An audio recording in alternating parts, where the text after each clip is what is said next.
Elle est conseillère de vente, passionnée de parentalité et de la culture africaine. Cette fusion-là entre son métier et sa passion qui l'a amené à mettre sur pied plusieurs projets, parmi lesquels Afrikins. Si je vous dis Yaya Tofam, vous pensez sûrement à Marilyn et famille, n'est-ce pas? Ça tombe bien parce que c'est notre invité du jour pour l'épisode 2 de la saison 2 de votre émission, le Regain Talk. Allons la retrouver juste après le générique. Jingle!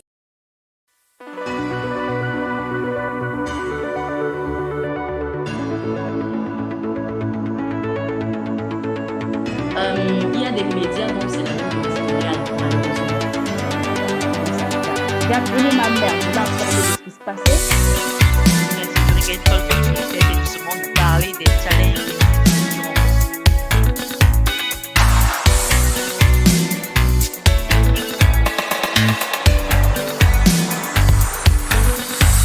Bonsoir à tous et bienvenue sur votre émission, le Regain Talk.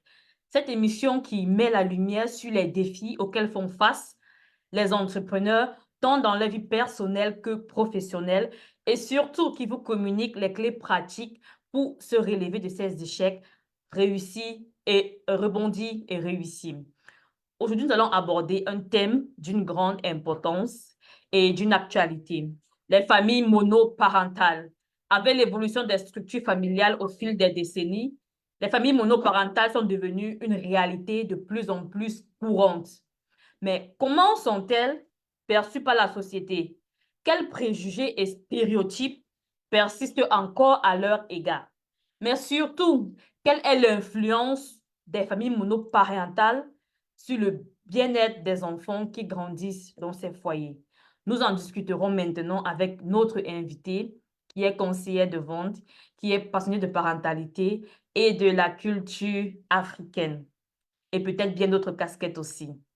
Alors, nous allons accueillir notre invitée. Bonjour Marilyn, comment vas-tu? Bonjour Robert, je vais très bien, merci. Merci pour cette invitation. Je suis très heureuse d'être là parmi vous et de partager mon savoir, mon expérience pour pouvoir édifier d'autres personnes. Voilà, nous sommes très heureux de t'avoir déjà comme invitée. Nous sommes contents que tu aies accepté cette invitation malgré ton programme assez chargé. Alors, j'ai fait une présentation succincte de ta personne, mais je vais te laisser le soin de te présenter en ta manière. Ok.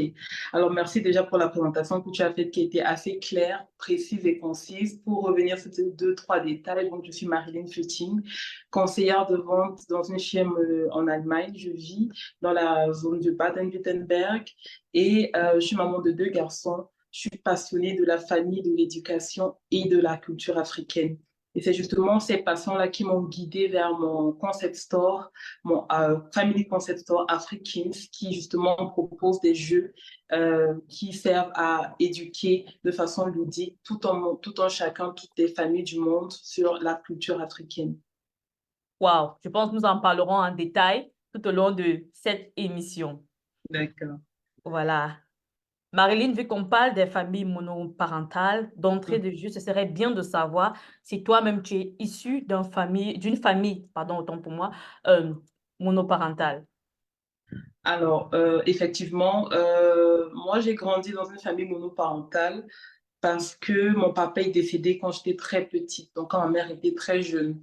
Donc, j'ai principalement grandi avec ma mère. Donc, j'avais moins de 4 ans. Ma mère était ma seule figure parentale et j'ai moi-même donc grandi dans un cadre de monoparentalité suite au décès de mon papa. Et il faut dire que j'ai été maman solo pendant une période de ma vie également. Donc, c'est un sujet que je maîtrise assez bien. Magnifique. Comme on le sait, il y a plusieurs raisons qui peuvent pousser des parents à devenir maman ou papa solo. Et parfois, c'est à cause des situations volontaires ou alors des choix qui sont délibérés. Dans ton cas précisément, tu as dit c'était à cause d'une situation triste qui est survenue et tu t'es retrouvée malheureusement à être élevée toute seule par ta maman. Et tu as renchéri aussi en disant que pendant un moment de ta vie, tu t'es retrouvée à être maman solo. Et la question que je vais te poser, c'est Quelle est la raison qui t'a poussé à devenir maman solo? Était à cause d'une situation volontaire ou involontaire? Alors, pour répondre à la question, particulièrement, moi, la situation qui m'a fait devenir maman solo n'était pas forcément volontaire parce que je pense que quand il y a la conception d'un enfant, on part déjà sur un point de vouloir avoir une famille, de vouloir vivre dans un cadre familial. C'est bien vrai qu'il y a une minorité de personnes aujourd'hui qui partent déjà de la conception d'un enfant en disant qu'ils veulent être des parents solo. Ça existe. Il y a des hommes qui vont dire que, bah oui, bon, je lui fais un gosse et ça y est. Il y a des femmes qui prennent l'initiative dès le départ aussi d'être des parents célibataires. Ça existe. Mais je pense que ça, c'est vraiment un cadre minoritaire.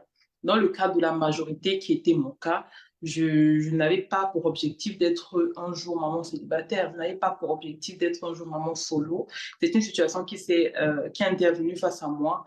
Et Oui. à ce moment-là, on était obligé de prendre cette décision, de prendre ce choix. On dit souvent que ce n'est pas le bon choix qui est toujours le meilleur. Des fois, il faut seulement choisir. Et c'est quand on choisit qu'on s'adapte. Donc, dans mon cas précisément, ça n'a pas été quelque chose de volontaire. C'est pas qu'on s'est dit dès le départ que on va faire les enfants et après, à un moment donné, on va se séparer. C'était vraiment de façon imprévue. Et c'est une situation qui s'est posée à nous et on a essayé de faire avec, tout simplement. Ah, d'accord. Mhm. Et malheureusement, comme on le sait tous, les parents célibataires rencontrent d'énormes défis tant sur le plan social, économique et émotionnel. Marilyn, s'il fallait citer un défi dans chaque catégorie, qu'est-ce que tu dirais? Alors, avant de donner des exemples de famille monoparentale, je dirais que je vais d'abord essayer de définir qu'est-ce que c'est qu'une famille monoparentale. Oui. Une famille monoparentale, notamment, intervient quand l'un des deux parents s'occupe principalement ou bien majoritairement des responsabilités parentales au quotidien. Donc, c'est dans Oui. ce cas qu'on parle souvent de famille monoparentale, ou encore quand l'un des deux parents est absent physiquement, émotionnellement, psychologiquement ou financièrement dans les responsabilités parentales. Donc, ça peut déjà renchérir en fait la question parce que ça veut dire que si sur les plans émotionnels, psychologiques, physiologiques, financiers, il y a un minus, il y a un moins, il y a un manque, c'est clair que c'est difficile pour ramer la pirogue avec une seule main. C'est difficile s'il n'y a pas un soutien ou un apport de l'autre parent. Ça rend la situation bien plus difficile, bien plus Exactement. complexe. Alors, pour prendre des exemples, je dirais, moi, dans mon cas, des challenges émotionnels, c'est vraiment suite aux préjugés des autres. On est dans une société où le regard extérieur pèse beaucoup sur la personne qu'on est. C'est-à-dire qu'on peut être en phase avec nos décisions, mais le poids du regard de l'autre peut nous faire douter de nos propres choix. Et c'est là que l'aspect émotionnel, on prend un coup parce qu'on se dit, bah oui, qu'est-ce que les gens vont penser? Et on entend beaucoup de gens parler. Et c'est vraiment, pour moi, hein, c'est vraiment le socle d'émotionnel, du problème émotionnel quand on est parent solo. C'est de pouvoir faire avec ce qu'on a et sans se soucier du regard des autres. Parce que c'est le regard de l'autre qui touche notre aspect émotionnel. Déjà que ce n'est pas facile de soutenir nos enfants dans ces moments-là, mais avoir aussi le regard et les médisances des gens, ça pèse vraiment du côté émotionnel. Et donc, pour reprendre à la question, un exemple, c'est vraiment les stéréotypes, les préjugés, les médisances, qu'est-ce que les gens disent, qu'est-ce que les gens pensent. Ça pèse énormément sur le dos des parents solo. Et c'est un fait qui est vrai. Il y a beaucoup de gens qui parlent, il y a tellement de gens, des choses qu'on entend. Et ça affecte énormément l'aspect émotionnel d'un parent célibataire.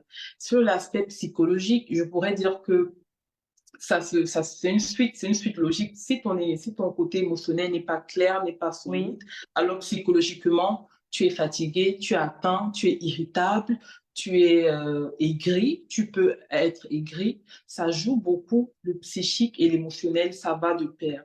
Et vraiment sur le côté financier, il faut dire que la société, déjà, ça, c'est un défi sociétal. C'est ce que, comme on disait, les préjugés. Et on entend souvent ces préjugés-là, même quand on veut avoir un travail, quand on cherche un emploi ou quand on cherche un logement. Une fois qu'on sait qu'on est maman ou parent solo, alors on se dit, on a un peu, on se dit, oh, est-ce que ça va vraiment? Est-ce qu'elle va pouvoir payer les factures? Est-ce qu'elle va pouvoir voilà, respecter les clauses? Il y a toujours un grincement qu'on se dit, OK, on est face à un parent célibataire. Quand tu vas travailler, c'est la même chose. On se dit, si tu n'es pas là pour tes enfants, c'est clair que tu seras peut-être plus absente que d'autres collègues qui ont un père et une mère à la maison. Tu seras peut-être beaucoup plus absente parce que tu n'as pas un soutien coparental avec toi. Donc, Oui, sur le plan sociétal, c'est vraiment quand tu vas chercher un travail, chercher un logement, il y a beaucoup de stéréotypes et justement, ça fait que ça suit justement le problème financier parce que si tu n'as pas de travail, alors tu ne peux pas avoir un logement. Et si tu n'as pas de logement, alors ton côté émotionnel et psychique en prend encore plus un coup parce que ce sont des défis qu'on a au quotidien. Parce que si tu vas devant un employeur, tu dis, OK, voilà, je suis une maman célibataire, peut-être tu as moins de chances d'être prise qu'une personne qui est justement avec un coparent, parce qu'on se dit que lui, il peut toujours avoir un soutien de ce côté-là. oui. Et parlant même d'un défi qui, je pense aussi, qui est majeur, c'est l'isolement social. Parce que plusieurs parents célibataires peuvent se sentir isolés en Mhm. raison du manque de temps aussi pour les activités sociales et du soutien limité de la part des amis et même de la famille. Exactement, Et je ne sais pas si exactement. c'est une réalité dont tu vis, du moins pendant la période où tu étais maman solo. Est-ce que tu as ressenti vraiment cet isolement social ou à cause du fait que tu te retrouves seule en train de gérer tes enfants, tu sens que tes amis te lâchent, la famille un peu te lâche, peut-être quand on fait les activités, on vous isole. Est-ce que tu as ressenti ça? Oh, oui, je peux dire que j'ai ressenti ça parce que c'est quelque chose qui arrive déjà de prime abord quand il y a une séparation. Donc, quand il y a une séparation, il y a une faille, il y a une brisure, il y a quelque chose qui se casse. Donc, il y a une absence de quelque chose. Ça se ressent, c'est-à-dire le côté social.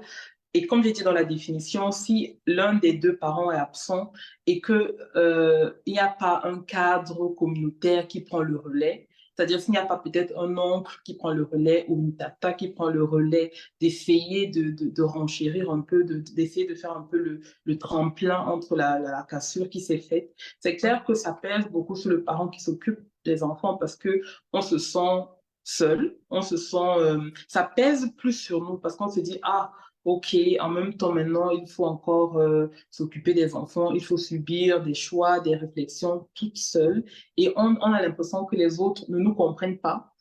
Parce que pour la petite histoire, avant que je ne sois moi-même maman célibataire, j'avais une amie qui était déjà maman célibataire et je ne la comprenais pas. Elle était très souvent isolée, je ne la comprenais pas, je ne comprenais Oui. pas très souvent ses agissements. Mais quand je suis devenue maman célibataire, ah là, je l'ai compris.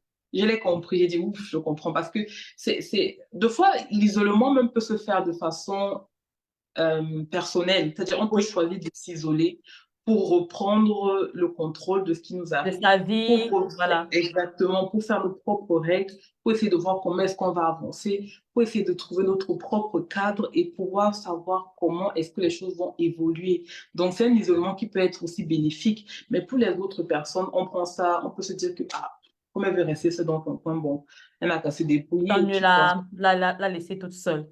Voilà. Ce qui est dommage et c'est la raison pour laquelle il est important d'en parler parce que cet isolement social, malheureusement, peut avoir aussi des conséquences. Voilà. Et lorsque tu parlais d'un des défis économiques, je pense que tu as si bien dit, les revenus limités, je pense, c'est un défi majeur auquel font face les parents qui élèvent seuls leurs enfants parce que avec un seul revenu, subvenir aux besoins de la famille, ce n'est pas évident. Ce n'est pas évident parce que de base, comme tu l'as défini, c'est qu'une famille monoparentale, de base, dans un foyer biparental, c'est-à-dire, ce sont les deux parents qui élèvent les enfants, donc il y a quatre mains. Mais lorsqu'une maman se retrouve, bien papa se retrouve à devoir gérer uniquement de ses deux mains, ce qu'il avait l'habitude de gérer avec quatre mains, c'est clair que c'est difficile, mais c'est pas impossible. Voilà. Pas du tout. Et, Pas du tout, c'est et pas impossible. justement, il y a beaucoup de stratégies que plusieurs implémentent afin de pouvoir gérer. Marilyn, et du coup, j'aimerais te demander, pour faire face donc à ces défis, quelles sont selon toi les stratégies que les mamans solo ou les papas solo peuvent implémenter? Pour venir, avant de répondre à ta question, je veux Oui, parler d'un point très important. Je me suis rappelé quand tu as parlé, c'est vraiment le cadre du travail. C'est vrai que le cadre financier peut être un grand défi, surtout que quand on est parent célibataire, moi par exemple, je ne travaille pas à temps plein parce que je ne oui, peux pas travailler à temps plein parce que je dois récupérer mes enfants, je dois être là pour mes enfants.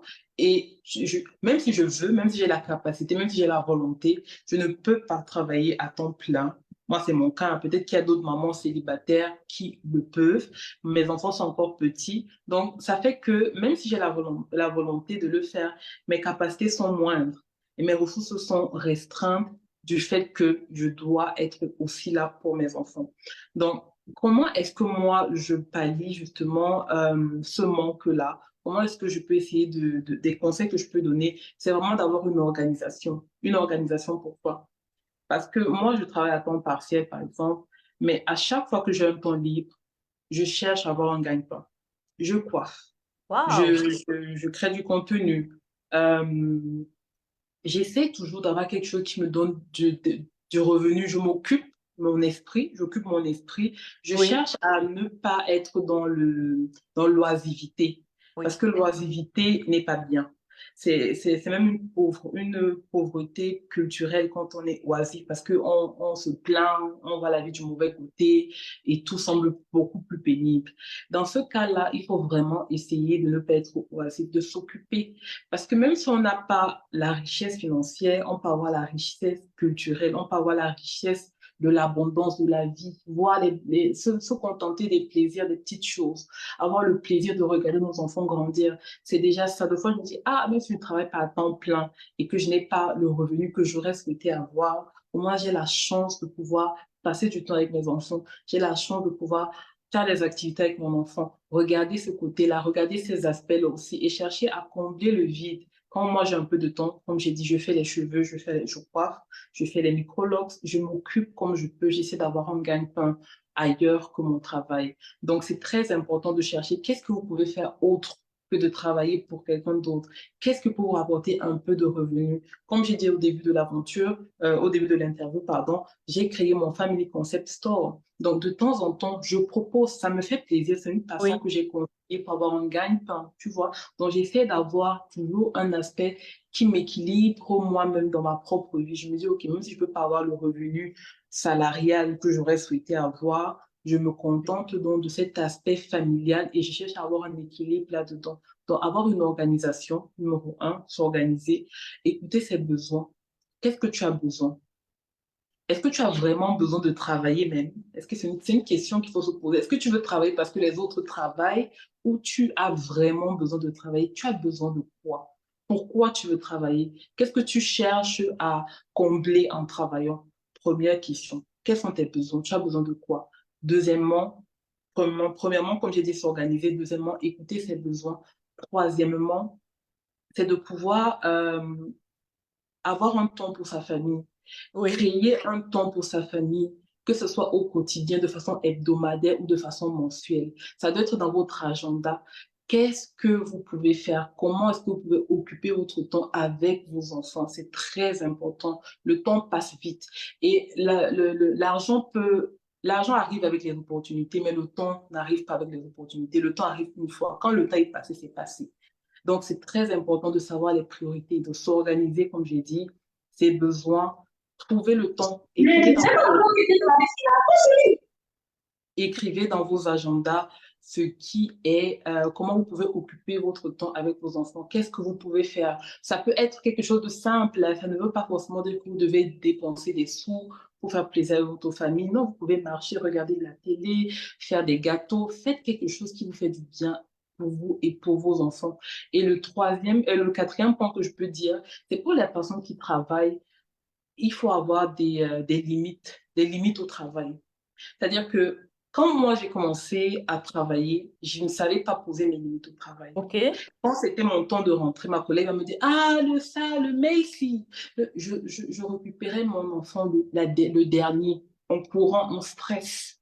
Je ne savais pas dire: «Non, désolé, mon temps est fini, je vais voir ça demain». C'est très important de fixer ses limites au travail, que ce Oui. soit les limites de temps, que ce soit les limites même moraux, pour le moral. Si c'est quelque chose qui ne vous arrange pas, vous le dites en toute bienveillance: «Désolé, c'est pas, ça ne va pas, ça ne colle pas avec, ma moralité, je ne peux pas, je ne fais pas, donne à quelqu'un d'autre».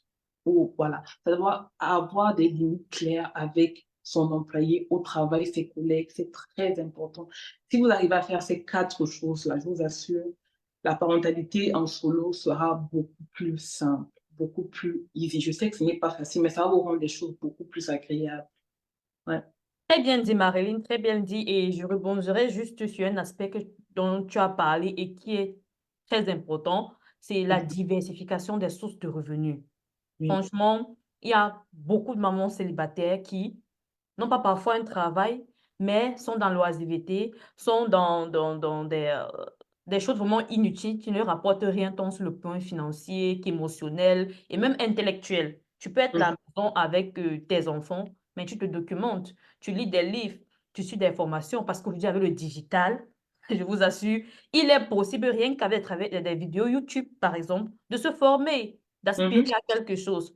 Et on ne le fait pas uniquement pour soi, mais pour ses enfants aussi. Parce que comment vas-tu donner une éducation à tes enfants si toi-même tu n'es pas éduqué? Donc, je voulais juste rebondir sur ce point-là. Merci à tous ceux qui sont dans le Zoom avec nous. Nous parlons aujourd'hui des familles monoparentales et des perceptions sociales et l'influence du bien-être sur le bien-être des enfants.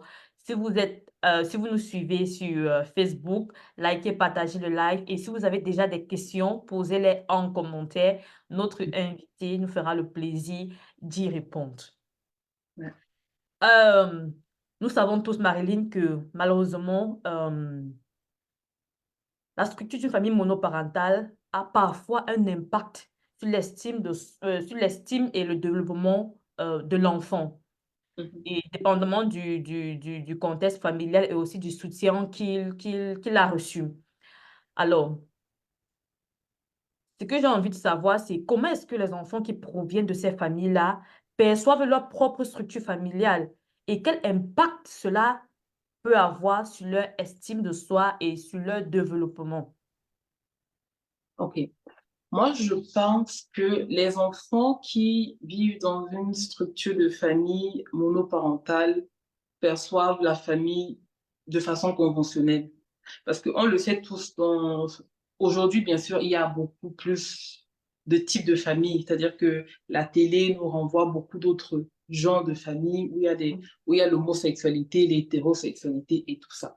Mais la famille conventionnelle voudrait qu'il y ait un père, une mère et des enfants. Je pense que tous les enfants savent que ça, c'est une famille conventionnelle. La famille conventionnelle, c'est le père, la mère et les enfants.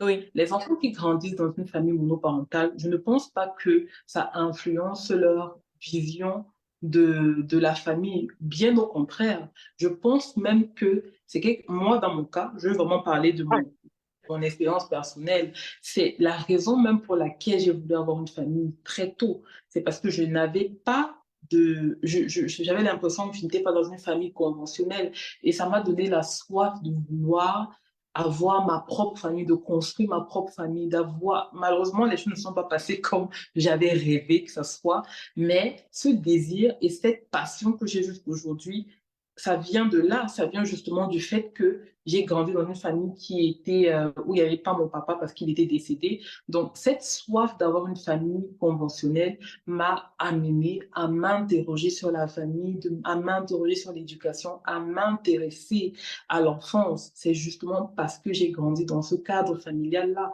Et je pense que c'est probablement le cas de plusieurs enfants qui ont grandi dans cette structure familiale. Parce que je ne pense pas qu'aujourd'hui, les enfants qui soient les plus délinquants ou les prostituées ou je ne sais pas trop quoi, ne proviennent pas forcément que des familles monoparentales, pardon, parce que ce n'est pas la structure, ce n'est pas où l'enfant a grandi qui détermine comment sa vision de la famille plus tard. C'est vraiment d'autres points qui déterminent en fait la vision qu'un enfant peut avoir pour sa propre famille. Donc ça, c'est vraiment mon point de vue. Ça part Ok. d'un aspect personnel. Si un enfant grandit dans une famille monoparentale, je ne pense pas que ça change sa façon de voir la famille sur le plan global. Moi, vraiment mon avis personnel, quoi. Ok. Mais est-ce que tu penses que certains enfants peuvent se comparer aux familles biparentales et ressentir un manque ou une différence, surtout si Oui, la société ou leur environnement valorise les familles oui. traditionnelles ou conventionnelles? Oui, bien sûr, tout à fait. La nature horreur du vide. La nature horreur du vide, c'est normal et c'est légitime et c'est totalement logique que si un enfant n'a pas un père ou une mère à ses côtés, il va se Oui, comparer à l'autre, il va regarder l'autre et surtout que l'autre, où il y a le père et la mère, c'est ce qui est conventionnel, c'est ce qui est répandu, c'est ce qui est réputé. Donc, normalement, et en toute légitimité, l'enfant va se comparer à l'autre enfant qui a un père, une mère. Ça, c'est inévitable. C'est inévitable. Moi, par exemple, quand j'étais petite, oui, je fréquentais dans un établissement commun qui s'appelle les Bombis. Et je ne sais pas si aujourd'hui, c'est toujours le même principe, hein, mais sur les bulletins, il y avait la signature du père et de la mère. Et moi, quand j'étais petite, l'absence de la signature de mon père sur mon bulletin, ça m'a vraiment fait ressentir que je n'avais pas un papa. C'est-à-dire que ah, je n'avais pas d'autre, je veux pas dire que quelque chose m'a manqué sur le plan paternel. Je peux pas dire ça, mais juste le fait de n'avoir pas, c'était écrit en noir sur blanc, signature du père, père signature de la de la mère. mère. Et c'était toujours ma mère qui signait mon bulletin. Ça a cultivé en moi la curiosité de me dire, mais à quoi ressemble la signature de mon père? Et si mon père était là, il allait signer. Donc, ma Oui, fantaisie, c'est-à-dire que ce questionnement, ça m'a fait m'interroger sur pourquoi mon père n'est pas là, etc. Pourtant, je savais bien qu'il était décédé, mais ça a créé en moi le manque et je regardais les autres qui avaient deux signatures sur leur bulletin, par exemple. Je ne sais pas si aujourd'hui c'est toujours le cas sur les bulletins au Cameroun, mais ça, par exemple, c'est un cas où je me rappelle encore quand je me comparais à d'autres enfants. Et c'est tellement logique qu'un enfant qui n'a pas un parent, bien sûr, va regarder l'autre, va dire, ah, mon père était là. Il y a une citation qui dit que le parent parfait, c'est le parent qui n'existe pas. Parce que tu vas toujours te dire, si mon père était là, si ma mère était là, même s'il était là, peut-être ça n'allait rien changer. Mais dans la fantaisie et dans l'espoir, on se dit que si le parent absent était présent, la vie devait être beaucoup plus facile, la vie devait être beaucoup plus belle. Et c'est des comparaisons qui sont émotionnelles, c'est tout à fait légitime. Bien surtout, je pense que chaque enfant qui grandit dans un cadre monoparental, un moment ou un autre se compare à un autre parent qui grandit dans un cadre biparental. oui. Tout à fait Mm. normal. Et par contre, il y a certains enfants qui ressentent de la culpabilité ou du ressentiment, croyant à tort qu'ils sont en partie responsables de l'absence du parent. Tu vois, à Ouais. l'entrée de jeu, on a dit qu'il y a plusieurs raisons qui peuvent pousser des parents à se séparer. Il y a des raisons volontaires ou involontaires. Voilà. Mhm. Malheureusement, quand un parent décède, voilà, c'est une situation qui est arrivée de façon, voilà, involontaire. Mais dans des Mhm. cas où, peut-être, il y a eu incompatibilité d'humeur ou un quelconque problème et les parents se sont séparés, à un moment, l'enfant peut penser qu'il est la cause de la séparation et cela peut avoir un impact sur son estime personnelle. Oui. Qu'est-ce que tu en penses, Marilyn? Bien sûr, je crois que ça arrive très souvent. Plusieurs enfants, généralement les premiers-nés, ont souvent, à tort ou à raison, le sentiment d'être responsables d'une séparation quand les parents, justement, ont cohabité. Euh, je ne sais pas pourquoi, mais plusieurs enfants souffrent de cette culpabilité-là. Et c'est clair que ça crée en eux cette estime basse parce qu'ils se sentent déjà comme fautifs sur un terrain où n'ont même pas été arbitre, ni joueur, ni un terrain Effectivement. neutre. Alors ils se sentent déjà, oh, peut-être si papa n'est pas avec maman, c'est parce que j'ai fait ça, peut-être parce que je ne sais pas. Toujours, ils se disent peut-être qu'ils sont coupables quelque part, et pourtant ce n'est pas le cas. Et bien sûr, ça crée justement cette baisse d'estime-là. C'est triste parce que les pauvres enfants n'ont rien demandé et c'est justement à nous, les parents, de justement, faire monter cette estime-là en commençant par éliminer cette culpabilité, à retirer cette culpabilité parce que l'enfant ne doit en aucun cas se sentir coupable. Et si ça arrive, et même si ça n'arrive pas, le parent a le devoir de protéger son enfant. Et quand il y Oui. a une séparation, la première protection, c'est de déculpabiliser la chose, c'est de dédramatiser la chose. Et c'est malheureusement dans notre communauté, il faut le dire, la communauté noire, on est très peu regardant sur certains détails comme cela. Et c'est ça qui peut créer justement cette baisse d'estime qui va grandir à l'enfant parce que personne n'a pu éteindre cette culpabilité ou la retirer chez l'enfant. Donc c'est très difficile quand un seul parent essaie d'atténuer cette culpabilité-là. Ça fonctionne mieux si les deux parents se mettent en accord pour pouvoir dédramatiser la chose, déculpabiliser l'enfant face à la situation qui se présente. Et déjà, il faudrait déjà déceler cela chez l'enfant en l'écoutant, en dialoguant avec lui. Parce que malheureusement, dans nombreuses de familles traditionnelles, certains parents n'écoutent pas, ne dialoguent pas avec l'enfant. Et ce dernier peut souffrir, mais les parents ne sont même pas au courant. Et si le parent n'est pas proche de l'enfant, ne dialogue pas avec lui, il ne pourra même pas savoir qu'il a un mal-être, qu'il se sent coupable et ça crée d'énormes blessures intérieures. Donc, avant même d'arriver aux solutions, il faudrait même déjà se rassurer que son enfant ne se sent pas coupable de la situation actuelle. Et je pense que tu as cité de nombreuses astuces qui pourront aider vraiment à, à ce que l'enfant ne ressente plus cette culpabilité. C'est très important. Mais dans ton cas, précisément, Marilyn, est-ce que, est-ce qu'à un moment tu as des petits frères, je suppose. Voilà. Oui, j'ai des petits frères. J'ai un grand frère et un petit frère. Mhm. Ah, d'accord. Est-ce que, à cause de l'absence des parents, tu t'es retrouvée un peu à jouer le rôle de la maman, à ce que les enfants s'appuient sur toi pour combler Oui. ce manque dont tu en souffrais même déjà, mais tu devais peut-être le camoufler pour pouvoir être cette épaule sur laquelle peut-être tes petits frères devaient s'appuyer. Mhm. Ça, c'est vrai, c'est la parentalisation. Je crois que je me suis moi-même parentalisée très petite. C'est-à-dire que Waouh. j'ai pris ce rôle très à cœur. Euh, je ne sais pas si c'était consciemment, je ne pense pas parce que j'étais encore un enfant, mais je me prenais vraiment pour la petite maman. La petite maman. Il y a des choses que, par exemple, mon grand frère me faisait subir et que je ne prenais pas comme une sœur devait prendre. Je ne prenais pas ça comme un enfant devait prendre dans la fratrie. Je me disais, ah, ça va aller. Je prenais ça comme si c'était j'étais sa mère. Et pourtant, non, j'étais un enfant, j'avais le même droit que lui. Il n'avait pas le droit peut-être de manger plus que moi. Je prends un exemple banal. Oui, oui. Mais moi, je me prenais pour la maman. Je disais, mange, même si je dors affamée, mange. En fait, Oui. tu vois, c'est...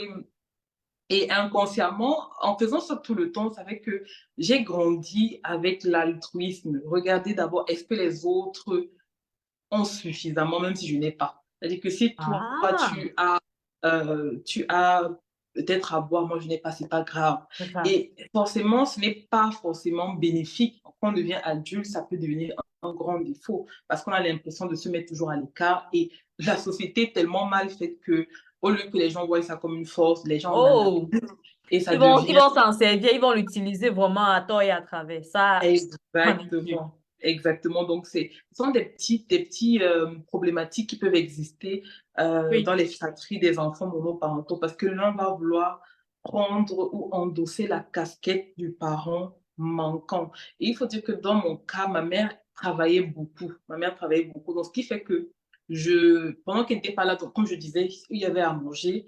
Mon frère va manger. Et si ma mère n'est pas encore rentrée du travail, il y a le repas et tout et tout. Mon frère va manger, il va dire qu'il n'est pas rassasié. Et quand ma mère n'est pas là, je me dis que je suis la maman. Je dis, bon, mange mon repas. Ou bien s'il mange même sans me demander, je me dis, c'est pas grave. Il a bien mangé. Et pourtant, moi, je suis un enfant. Moi-même, j'ai le droit de manger, tu vois. Donc, ce sont des petites choses comme ça qui font que, inconsciemment, quand tu grandis en priorisant toujours les autres, ça peut être un handicap à l'âge adulte. Donc, moi, j'ai connu cette parentalisation-là. Je me reconnais assez dans ce stéréotype. Ouais. Ah, d'accord. Euh, il y a plusieurs personnes qui pensent que, étant parents célibataires, on ne peut pas élever un enfant avec succès, que ce dernier aura toujours des manquements, tant sur le plan social ou bien sur le plan émotionnel. D'aucuns pensent, par contre, qu'il est tout à fait possible d'élever ses enfants avec succès en étant parents célibataires. J'aimerais avoir ton avis sur ce sujet, Marilyn. Ça, c'est un préjugé ou un stéréotype qui est prouvé par plusieurs statistiques. Ce qui veut dire que si on veut s'appuyer sur les statistiques, c'est vrai. Mais s'il faut s'appuyer sur des faits concrets, je dirais que ce n'est pas une condamnation pour les familles monoparentales. Ce n'est pas parce que les statistiques le disent et le démontrent que ça veut dire que les familles monoparentales sont condamnées à ne pas avoir un certain succès dans la vie. Je dis Oui, non. Je dis non face à ça. Parce que Barack Obama a été principalement élevé par sa mère. Il était le premier président noir des États-Unis. Ça veut dire que il y a des facteurs beaucoup plus importants qu'un père, une mère. Je ne dis pas que la présence d'un père ou d'une mère n'est pas nécessaire, mais je dis qu'il y a des points plus importants dans l'éducation d'un enfant qui concourent à sa réussite. Et ce sont sur ces points-là qu'il faut s'appuyer, même si on est des familles monoparentales ou des familles biparentales. S'il y a des facteurs qui ne sont pas mis en pratique, la réussite des enfants sera moindre dans les deux cas. Donc, ce n'est pas parce qu'une famille est monoparentale qu'elle est condamnée à ne pas avoir un niveau de réussite. Moi, je ne suis pas très d'accord. Au contraire, comme j'ai dit, ça peut même être une détermination et une résilience pour les enfants issus de familles monoparentaux qui vont vouloir sortir des préjugés, sortir des stéréotypes et qui vont vouloir se battre pour réussir parce qu'ils vont se dire, ah, moi, je veux réussir, je veux mettre ma mère à l'abri, je veux que mon père soit fier de moi, je veux... Moi, je me rappelle quand j'avais raté le probatoire pour la première fois, je n'ai oui. pas pleuré mon échec, je pleurais ma mère, je voyais la déception de ma mère. Pour moi, c'était une grande honte pour ma mère. Je me sentais, j'avais l'impression que j'avais échoué ma mission. Je n'avais pas, je ne réussissais pas pour moi. Ma motivation, c'était que ma mère soit fière de moi. Tiens, Ma mère soit, je me disais, la pauvre, elle était veuve à 28 ans.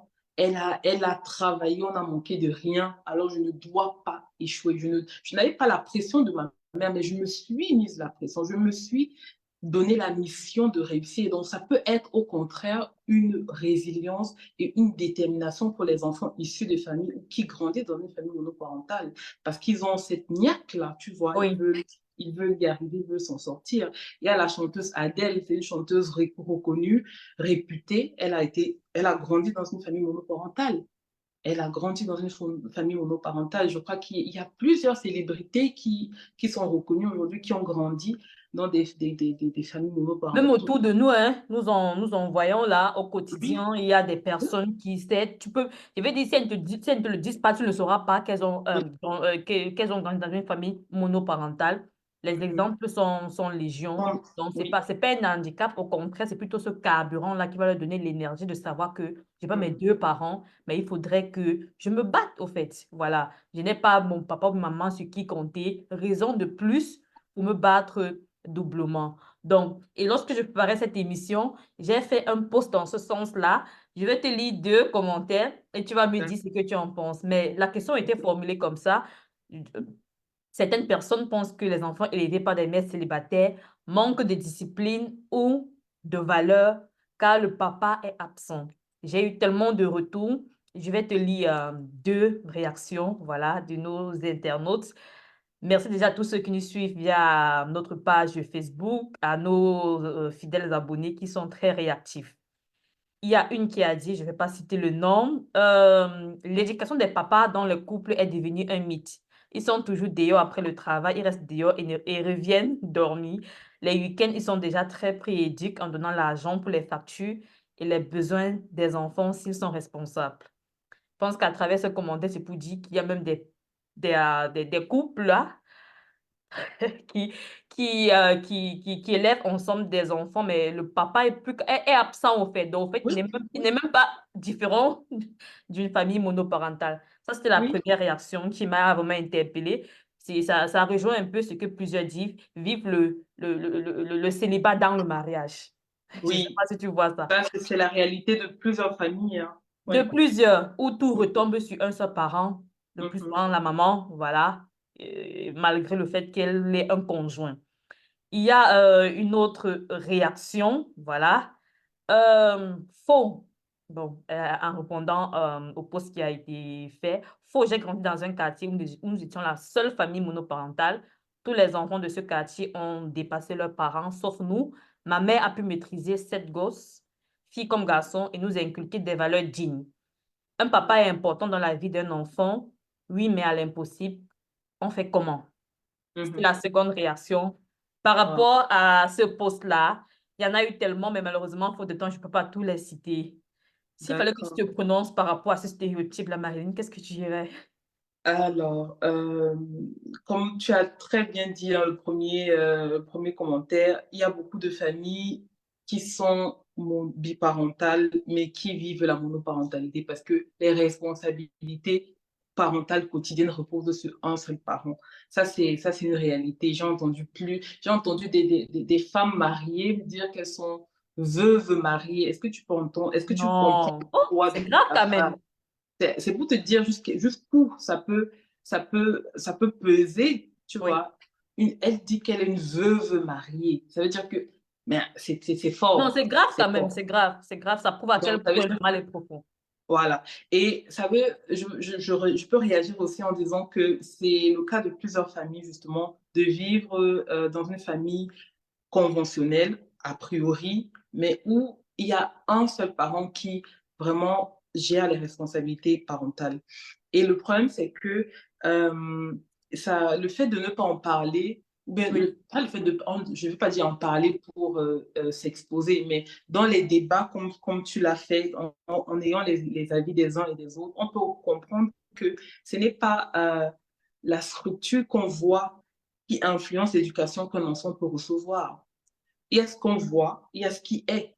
On voit bien une famille conventionnelle où il y a un père, une mère, mais dans la vie de tous les jours, est-ce que c'est ça? Est-ce que le père assume son rôle de père? Est-ce que la mère occupe son rôle de mère? Ça, ce sont des questions qu'il faut se poser et ce sont des faits qui existent. Donc, ce n'est pas forcément ce qu'on voit qui est. Qui Il y est? a entre la théorie et la pratique, il y a Il y il y a a un tout un fossé, il y océan. a un fossé. Et je pense que ce Exactement. n'est pas la seule réaction dans ce sens-là. Il y en a aussi en commentaire qui ont beaucoup appuyé sur ce point particulier, le fait Mhm. que plusieurs papas sont absents, quoi qu'ils sont en couple ou quoi qu'ils sont mariés. Et en fin de compte, tout repose sur un seul parent. Et en fin de compte, c'est un peu comme s'ils vivaient la monoparentalité dans la biparentalité, au fait. Donc, Incroyable. c'est malheureusement ça, et il faudrait en parler, il faudrait en parler. Et je pense que c'est la raison pour laquelle nous organisons aussi des talks pareils, pareils. Exact. Et comme tu le dis si bien dans tes podcasts, le linge, ça ne se lave pas qu'en famille, mais là où il y a de l'eau. Et c'est également Exactement. l'occasion pour nous, à travers des émissions pareilles, d'en parler, de lever le voile sur certains stéréotypes, certains préjugés, Mm. parce qu'on ne choisit pas d'être maman solo, parent solo, pour la plupart. Voilà. Si vous avez déjà des questions, les amis, posez-les en commentaire. Si vous voulez intervenir, nous passerons bientôt à la phase des questions. Vous pourriez poser vos questions directement à notre invité. Voilà. Le constat aussi est clair, Marilyn. Malheureusement, il y a des disparités notables dans la manière dont la société appréhende les familles monoparentales dirigées par les hommes par rapport à celles dirigées par les femmes. Mhm. Je ne sais pas si tu as déjà eu à faire ce constat. Oui, Voilà. oui, oui, oui. Et je pense que ces différences sont souvent aussi basées sur des stéréotypes de genre. Voilà. À cause du background culturel et des perceptions sociales. Exactement, Voilà. c'est vrai. Je pense qu'il y a beaucoup de mamans célibataires qui ont du mal à rebondir, à refaire leur vie, à passer à autre chose que de papas célibataires. Ce simple cas-là montre que, il est beaucoup plus pénible pour une femme célibataire avec des enfants de refaire sa vie, de repartir sur de bonnes bases. Parce que, je ne sais pas, elle a plus de charge mentale. L'homme, de son côté, prend plus les choses easy peasy, il a moins de responsabilités, il endosse moins son rôle de parent. Peut-être qu'il gère l'aspect financier, il va se dire, OK, si je paye la pension alimentaire, alors ma part suffit, ce qui n'est pas forcément le cas. Et c'est tout ça qui crée justement des disparités parce que chaque parent ne gère pas son rôle de parent malgré la séparation de façon équitable. Ouais, Et malheureusement, c'est vraiment le cas. Oui. et c'est ça le fossé. Moi, je trouve que dans notre communauté, c'est, je ne sais pas, hein, je parle pour ma communauté parce que je connais mieux la communauté dans laquelle je vis. C'est généralement le problème parce que il y a la différence entre une famille monoparentale et une famille coparentale. Je m'explique. Il y a des couples, on était mariés, on a fait le choix d'avoir des enfants Oui. tous les 2. Pour une raison ou pour une autre, on se sépare. On se sépare en tant que couple. Mais les enfants qu'on a décidé de faire venir au monde, on ne peut pas se séparer de notre rôle de parent. Impossible. Il y a plusieurs parents et familles au Cameroun même où le père travaille en Gaoundéré et la mère est à Douala ou à Yaoundé ou à Bafoussam avec les enfants. Mais c'est toujours une famille. Ce n'est pas parce que on est séparés en tant que couple ou toi tu vis ailleurs et moi ici que ton rôle de père s'arrête. Ton rôle de père n'est pas que financier, ton rôle de père doit être émotionnel, psychique, physique. Et c'est ça qui crée justement la disparité. Si il y a la parité, alors c'est coparent. Alors on parle de famille coparentale où chaque parent, malgré la séparation, assume ses responsabilités parentales. Et c'est justement parce qu'il y a moins de cas de coparentalité qu'il y a cette disparité-là, qu'il y a Et il ce oui. déséquilibre. Il faut dire aussi que malheureusement, notre société, je parle de notre société traditionnelle africaine, Mhm. encourage aussi les hommes dans ce sens-là à avoir moins de responsabilités ou du moins à se limiter rien que à l'aspect financier, vu qu'ils sont le plus souvent perçus comme des pourvoyeurs principaux de la famille, voilà. Alors que il est généralement attendu des femmes qu'elles soient les principales gardiennes des enfants, en raison aussi des stéréotypes traditionnels qui les associent à des rôles nourriciers et domestiques. Mais c'est un grand problème, c'est un grand problème. Et je pense aussi, malheureusement, que plusieurs femmes célibataires sont jugées sévèrement, soit pour leur statut de femme célibataire, et elles sont parfois perçues comme responsables de leur situation. Oui. Par contre, les parents célibataires, les pères célibataires sont souvent même félicités et admirés pour leur engagement parental, parfois même de manière excessive, en raison aussi de la rareté perçue de cette situation, parce qu'il y a très peu de parents célibataires, il faut le dire, qui élèvent seuls leurs enfants. Et vu qu'il y a justement ce fossé-là, ils sont le plus souvent félicités. Par contre, une mère célibataire est vue un peu du mauvais œil parce qu'on la tient parfois responsable de sa situation. Et ça crée aussi d'énormes blessures. Qu'est-ce que tu dirais sur ce sujet? Oui, c'est vrai parce qu'il y a beaucoup plus de mamans célibataires. Du moins, on voit parce que je ne pense même pas que ça soit logique. Il devrait y avoir autant de mamans célibataires que de papas célibataires parce que ce sont les enfants appartiennent aux papas et aux mamans.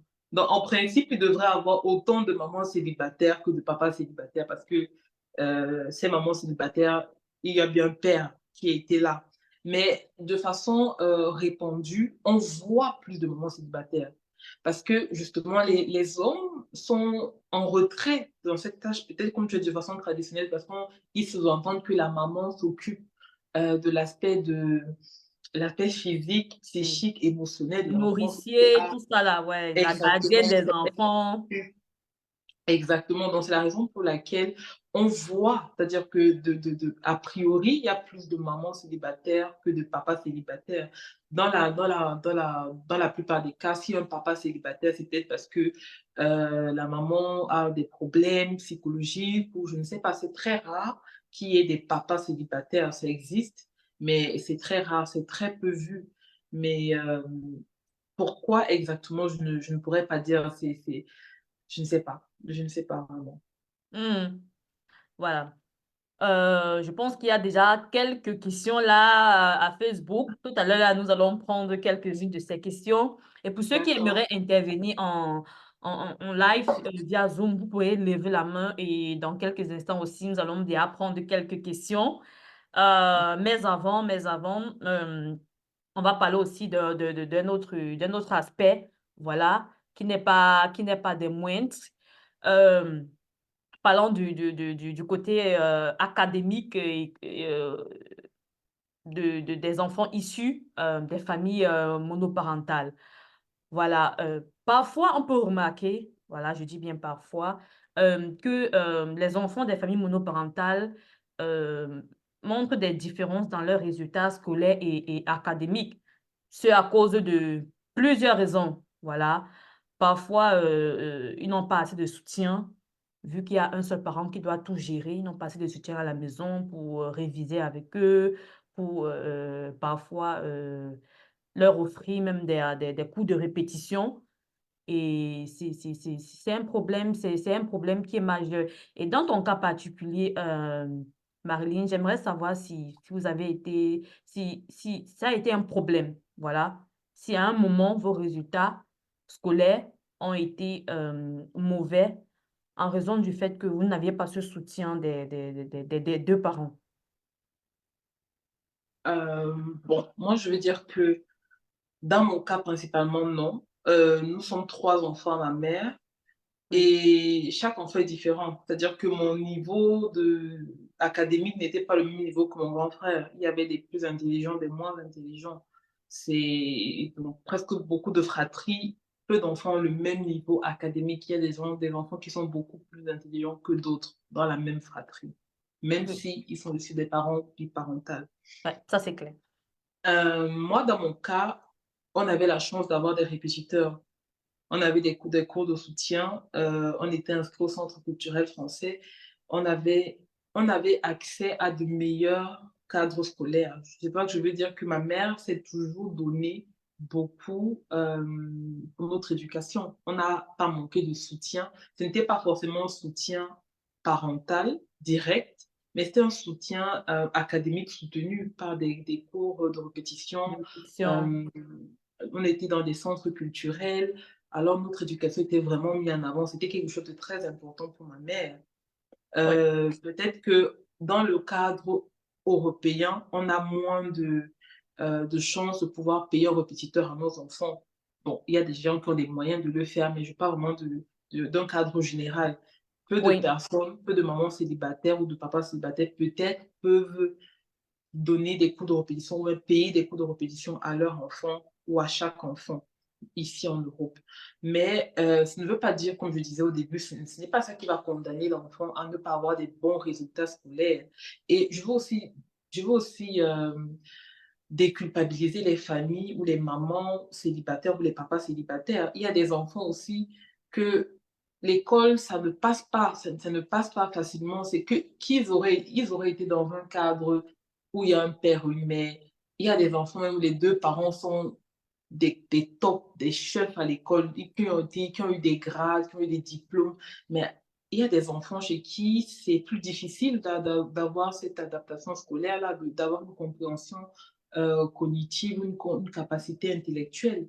Ça peut arriver. Ce n'est pas parce que vous êtes maman célibataire que ça veut dire que l'enfant n'est pas intelligent à cause de ça. Ça peut Ok. arriver dans d'autres cas. Mais pour répondre de façon ciblée à ta question, je ne pense pas que le fait que l'enfant ne réussisse pas dans son école soit forcément lié au fait qu'il manque un parent, tu vois. Je pense que Oui. plusieurs autres aspects peuvent aider un enfant à réussir de façon dans son académie, à l'école. Plusieurs aspects peuvent accompagner l'enfant vers la réussite. Plusieurs aspects autres qu'un parent qui est là pour le soutien. Il y a même des soutiens qui peuvent venir des tantes, des oncles, de la famille. Si vous avez une sœur qui est maman célibataire et que vous avez la capacité de pouvoir donner un coup de main. Appelez la maman, appelez les enfants. Ça va à l'école? Est-ce que tout va bien? Tu as eu quelle note à l'école? Comment ça se passe? Quel est le chapitre? Il faut avoir ce soutien-là même dans la famille élargie, pas seulement le père et la mère. vous qui êtes les oncles, les tantes des enfants qui sont ou qui grandissent dans une famille monoparentale, si vous avez 2 secondes, 5 minutes par semaine, si vous suivez l'enfant, ne serait-ce que émotionnellement en posant des questions, ça aide déjà l'enfant parce que l'enfant se dit, ah, quand tonton me demandait, quand tata me demandait, il faut que je donne quand même une bonne réponse. Il faut quand même que je dise que ah, j'ai une bonne note. Tu vois, Ok. donc ça, moi, je pense que c'est plus un sens familial large. Le soutien peut venir dans toute la famille. Encore faut-il avoir ce soutien parce que ma question était beaucoup plus orientée dans le sens où, malheureusement, plusieurs enfants qui sont issus des familles monoparentales euh, ont des ressources financières limitées. Et les parents, vu que Mhm, généralement le parent se retrouve en train de gérer toutes les tâches qui mhm. avant il gérait avec son partenaire, donc il y a moins de temps pour soutenir les enfants dans leurs devoirs et le Oui, stress aussi qui est accru à cause des responsabilités familiales. Il y a parfois des enfants aînés qui se retrouvent parfois à aider leur maman à gérer certaines tâches, tu vois. oh, je Et vois ce que tu veux parfois, dire. l'enfant à ce jeune âge-là, au lieu de se concentrer sur ses Oui, études, c'est il doit l'étude. épauler le parent. Et Mhm. si, malheureusement, le parent n'a pas les ressources limitées pour pouvoir offrir même ses cours de répétition ou inscrire l'enfant dans des centres culturels, comme ça a été le cas, heureusement, avec le tien, il y aura justement, ça peut Ouais. arriver, voilà, qu'il y ait une chute, vraiment, qu'il y ait une Oui, baisse de performance scolaire. C'est dans ce oui, point-là dans ce oui, sens-là, oui, que oui. je voulais un peu Non, mais tu as attirer votre raison, ça attention. peut, ça peut impacter le parcours académique d'un enfant. Oui. Comme tu as pris un exemple, si un enfant se concentre sur d'autres choses, ça peut affecter son parcours académique. Il peut avoir moins de résultats, moins de bons résultats sur le cadre scolaire, mais peut-être il peut avoir plus de capacités sur d'autres points. Je veux dire, la nature est bien faite. Oui. Toujours est-il qu'il faut trouver le juste milieu et en tant que Exactement. parent, si on se rend compte que les résultats, les performances scolaires de l'enfant baissent à cause des multiples responsabilités, je pense qu'un Mhm. parent conscient devrait trouver le juste milieu et Oui, essayer de ne pas de trop répartir. ne pas trop acculer l'enfant parce que je pense que tout parent est content quand son enfant réussit tant sur le plan social Mhm. qu'académique. Voilà. Oui. Good, good. Pour ceux qui nous suivent à Facebook, les amis, likez et partagez le live. Nous allons déjà prendre quelques questions avant de passer à la partie 2 de ce talk. Alors, il y a une question là sur Facebook, Marilyn, que je vais déjà lire. Quelle était la raison? Non, il y a une question. Quelle était la raison du divorce? Est-ce que le recul, tu as pu refaire le film? Bon, je comprends pas trop le sens de cette question, parce que dans ton cas, il n'y a pas eu, il y a pas eu divorce. Du moins, tu as expliqué en entame que voilà, ton parent était malheureusement décédé. Décédé. Mhm. Bon, je comprends pas trop le sens là, de cette question-là. Bon, je vais prendre une autre. Ok. Y a-t-il des côtés positifs que tu as pu tirer de ton expérience en tant que maman solo? Ah oui, beaucoup, beaucoup, beaucoup, beaucoup. La nature est bien faite. J'ai fait un post sur Instagram hier, justement, qui disait que toutes les décisions qu'on prend nous mènent à une destination qui était prévue pour nous. Bien sûr que en étant maman solo, je me suis rendu compte que j'étais forte. Je me suis rendu compte que j'étais capable de faire plein de choses. Je me suis rendu compte de mes capacités à pouvoir gérer certains stress. Et ça, je n'aurais peut-être pas su si je n'étais pas passée par cette situation-là. Donc, il y a eu des points positifs énormément, énormément. Ça m'a fait grandir. D'accord. Et tu t'es sûrement rendu compte que tu as une multipotentiel. La preuve, tu crées du contenu, tu as une chaîne de podcast. Mais Oui, parle-nous de cette chaîne même, Marilyn Cause, c'est ça? Marilyn Cause, exactement. Oui. Alors, Marilyn Cause, c'est le podcast que j'ai créé il y a bientôt 1 an déjà, justement, où je parle de tout ce cheminement-là, allant de l'enfance vers la parentalité. Parce que je me suis rendu compte qu'il y a beaucoup de choses qui ne sont pas dites et qui doivent être dites pour pouvoir édifier des personnes qui veulent être parents ou qui sont parents à mieux gérer leur cadre familial. Dans le premier épisode, je parle principalement de moi, du pourquoi, du comment, de pourquoi est-ce que je m'intéresse à la parentalité, à la vie de famille, à l'éducation. Et dans les prochains épisodes, il y aura des interviews, des intervenants qui vont nous donner des conseils de par leur expérience, de par leur expertise aussi, pour que nous tous, nous puissions être édifiés et nous puissions avoir une vie plus épanouie au quotidien dans notre famille. Cool. Je ne peux qu'inviter nos internautes à aller écouter ton podcast parce que moi, je le consomme et j'ai particulièrement aimé l'épisode 2 où tu t'es vraiment ouverte, Marilyn. Et ça demande beaucoup de courage. Tu as expliqué déjà la raison du décès de ton papa, comment ça a été difficile d'être au jeune âge, déjà d'embrasser cette euh, parentalité assez tôt et de te retrouver être cette grande sœur-là. Bref, je ne vais pas spoiler. Vous avez le nom de l'émission sur Spotify. Allez télécharger, abonnez-vous, mettez les étoiles, 5 étoiles si vous aimez, parce que Yeah. on a besoin vraiment de ce contenu-là, quoi. Voilà. Good, je vais prendre une autre question. Est-ce qu'on pense aux enfants quand on prend la décision de quitter? Alors, comme j'ai dit, on pense aux enfants, mais on n'est pas marié aux enfants. On est marié Est-ce que à tu peux quelqu'un. répéter? On pense aux enfants? On pense aux enfants, mais on n'est pas marié aux enfants. On est marié Ah, à un homme, on est marié à une femme. Et on quitte cet homme ou cette femme et notre rôle de parent demeure et reste. C'est pour cela que j'ai dit que dans un cadre de séparation sain, on ne peut pas parler de famille monoparentale, mais plutôt de famille coparentale. Ça, c'est vraiment dans un cadre où la séparation ou le divorce s'est fait de façon saine. Euh, Si on pense aux enfants, bien sûr, alors on ne pourra, alors on va supporter, on va subir. Et ce sont les enfants qui vont en pâtir justement de nos choix. Donc parfois, il y a les enfants, oui, mais on est marié à quelqu'un et si ça ne marche pas, on a signé. Quand on signait le mariage, il y avait deux signatures, le monsieur et la dame. Donc si vous deux, vous savez que vous ne pouvez plus remplir le contrat, alors vous deux, vous vous mettez en accord pour pouvoir au moins se respecter votre choix de devenir parent face à vos enfants. Ça, c'est une responsabilité parentale. Ce n'est pas un contrat, c'est une responsabilité. Donc oui, si on a les enfants, on pense aux enfants, certes, mais on quitte le conjoint, le mari. C'est ça, si ça arrive, ça arrive. Ce n'est pas toujours une solution à prendre au premier cri, au premier contrariété qu'il peut avoir dans une union. Ce n'est pas la première et l'unique décision. Mais si vous arrivez jusqu'à ce niveau, bien sûr que, comme j'ai dit, le bon choix n'est pas toujours le meilleur. effectivement. Et je pense peut-être, du moins, je te pose la question, est-ce que tu penses aussi qu'il faut quitter lorsqu'on pense que sa vie est en danger? Parce que malheureusement, dans notre contexte, je vais dire, il y a eu des cas vraiment de mort et c'est après le décès peut-être d'un partenaire, plus souvent des femmes, qu'on se rend compte qu'elle était victime des violences conjugales et malheureusement, elle est restée pour les enfants et puis mort s'en est suivi.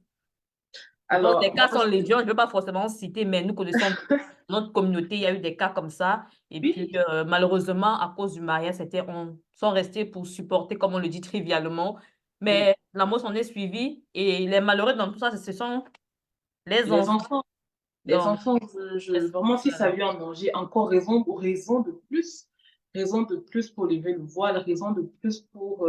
c'était pas écrit dans le contrat. Quand le maire lit les règles, il y a un acte de mariage qui est signé, qui est délivré, qui est notarié par un maire. Donc, ça veut dire que si les clauses ne sont pas respectées et que votre vie de surcroît est en danger, alors soit vous Oui. sauvez votre vie, soit vous décidez de laisser votre vie comme ça partir sans vous battre pour vous-même. C'est vraiment une décision personnelle. Oui, ce qu'il Vraiment, allait dire en fin de compte, parce qu'en fin de compte, chacun sait ce qui est mieux pour soi. Voilà, nous n'allons pas sur ce plateau inciter tel ou tel à prendre une décision quelconque. Chacun sait ce qui est bien pour soi, pour ses enfants, pour sa famille, mais toujours est-il qu'il faut assumer ses choix. Voilà, très important. effectivement. Donc, on va passer, Marilyn, à la partie 3 plutôt, parce que malheureusement, celui qui devait gérer la partie 2 a eu un empêchement. Alors, Chani, c'est notre juge, comme on l'aime bien l'appeler. Il aurait sûrement à prêter quelques questions bien croustillantes pour toi, mais bon, c'est pas grave. Je pense que dans les commentaires, il y a de voir quelques d'autres questions aussi à bien pimenter.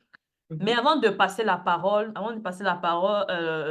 à ceux qui voudront bien la prendre, je vais donc introduire, voilà, Marilyn, la partie 3. D'accord. Et cette rubrique même, nous l'introduisons avec toi, en fait. Voilà. C'est une Oui. nouvelle rubrique qui a pour but de démanteler les idées reçues, les stéréotypes aussi et les mauvais systèmes de pensée. Donc, au cours de cette rubrique, je vais te présenter 3 idées reçues qu'on a pu récolter au cours de nos échanges avec notre communauté Instagram, Facebook. Et tu nous diras si elles sont vraies ou fausses, ou alors si tu y crois ou pas. Bien évidemment, D'accord. en argumentant. Donc, la première idée reçue, le parent présent dans une famille monoparentale est souvent perçu comme étant surchargé de responsabilités, tant sur le plan financier que sur le plan émotionnel. Tu y crois ou pas, Marilyn? Oui, j'y crois, bien sûr, parce que c'est le cas. Si on a la charge de s'occuper au quotidien des enfants, c'est logique que notre côté émotionnel va en pâtir, notre côté psychique va en pâtir. On ne, même si c'est pas tous les jours, hein, mais les coups durs, les coups mous, tout ça, à un moment donné, on subit, c'est-à-dire qu'on ressent, qu'on le veuille ou non. C'est logique. Si on a la responsabilité d'avoir les enfants, de s'occuper, les devoirs, la santé, les rendez-vous, en Europe en tout cas, il y a tellement de choses à revoir avec les enfants. Même si tu le fais avec plaisir, avec bienveillance, avec amour, il y a un Oui, moment donné où ton corps, où tes émotions va en pâtir. Tu vas avoir besoin de ta charge mentale, quand même, elle est haute, même si tu le fais avec bon cœur, avec bienveillance et tout. Ton côté humain, à un moment donné, va te dire, ah, je crois qu'il faut ralentir. Donc, bien sûr, ça repose beaucoup plus sur la maman, enfin, sur le parent célibataire qui s'occupe des enfants. d'accord. Alors, deuxième stéréotype, les enfants de familles monoparentales sont plus susceptibles de s'engager dans les comportements à risque comme la délinquance, la consommation de drogue.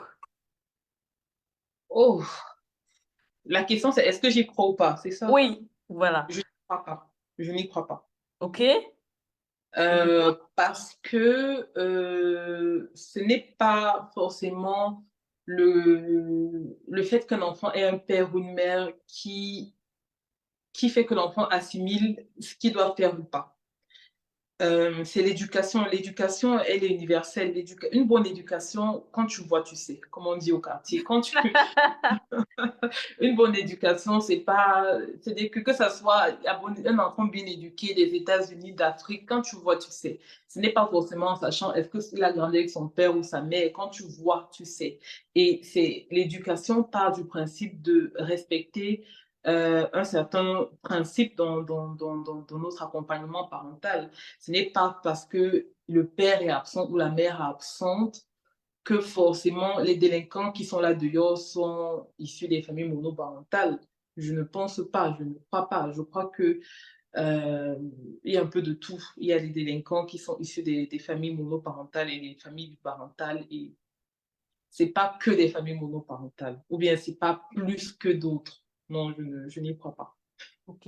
Mais est-ce que tu penses, par exemple, dans le cas d'une famille monoparentale où c'est la maman qui est seule à élever ses enfants-là, est-ce que tu penses dans le sens où l'enfant devient délinquant, est-ce que tu penses que si le papa avait été là, il aurait eu une influence beaucoup plus grande sur l'éducation de cet enfant, vu qu'on sait que généralement le parent, voilà, et le papa a parfois une autre façon un peu plus stricte de conseiller d'élever l'enfant, pendant que la maman n'a pas toujours même misé sur ces aspects-là. Et quand je dis ceci, je Ah, pense à un commentaire qui a été laissé sur une des publications que j'ai faites par rapport à un stéréotype. Et je vais te le lire aussi. Tu vas me dire d'accord. ce que tu en penses. Ok. Il a dit, l'éducation venant du père est primordiale au développement psychique et physique d'un enfant. L'homme a sa manière de penser, il est plus flexible, il expérimente et donne des visions différentes à l'enfant, sans être catégorique comme la femme en général. L'homme participe à 80% à l'éducation physique de l'enfant, Déjà vers le bas âge, il organise des jeux physiques qui concourent au développement musculaire de l'enfant. En plus, il leur fait faire des activités sportives. Il est une source de motivation pour l'enfant. En Afrique, cela peut ne pas avoir un grand impact, car même si le père est absent, il y a la famille et l'entourage qui est toujours présent. Mais en Europe, un enfant qui grandit sans son père a toujours un grand manque moral et physique par rapport aux autres. Waouh, vraiment, j'ai envie d'applaudir parce que le commentaire est vraiment deep, il est puissant et profond. Ça, c'est un très bon commentaire et je vais rebondir là-dessus. Je suis Oui. d'accord et pas d'accord. Pourquoi? D'accord, on t'écoute, Marilyn.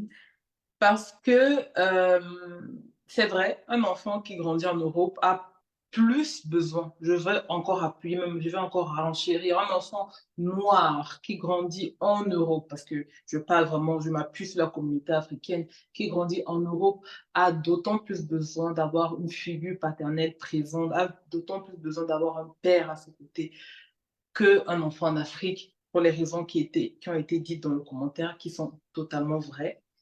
Maintenant, là où je ne suis pas d'accord, c'est que ce n'est pas seulement le père qui peut faire des activités physiques ou psychiques avec l'enfant.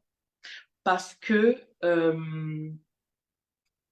ouah, j'ai tellement à dire par rapport à ça. Je prends un exemple. Oui, Il y a des familles biparentales, autant pour moi, où c'est la mère qui est plus rigide que le père.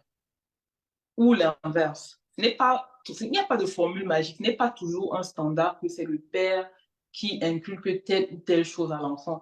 Ça, c'est vraiment de façon conventionnelle, c'est ce qu'on pense, c'est ce qu'on sait, mais chaque famille est différente. Je pars du principe que chaque être humain a sa masculinité et sa féminité. En tant que femme, on a notre côté, on appelle ça le yin et le yang. On a notre côté chaud et froid, on a notre côté masculin et féminin. Il est oui. pareil pour un homme. Je connais des familles où c'est le père qui a inculqué les valeurs maternelles aux enfants. Ou c'est une fille qui m'a dit que son père faisait à manger, faisait la vaisselle, la lessive au Cameroun, hein, au Cameroun. Et en fait, chaque famille a son cheminement de vie, OK. d'abord de base. Maintenant, pour revenir sur la question et sur le commentaire que tu as lu, je pense que une mère peut autant donner cet aspect à un enfant, faire du sport, faire le foot avec son fils, ça peut arriver. Peut-être pas toutes les mamans, mais il y a des mamans qui sont même beaucoup plus papa que maman.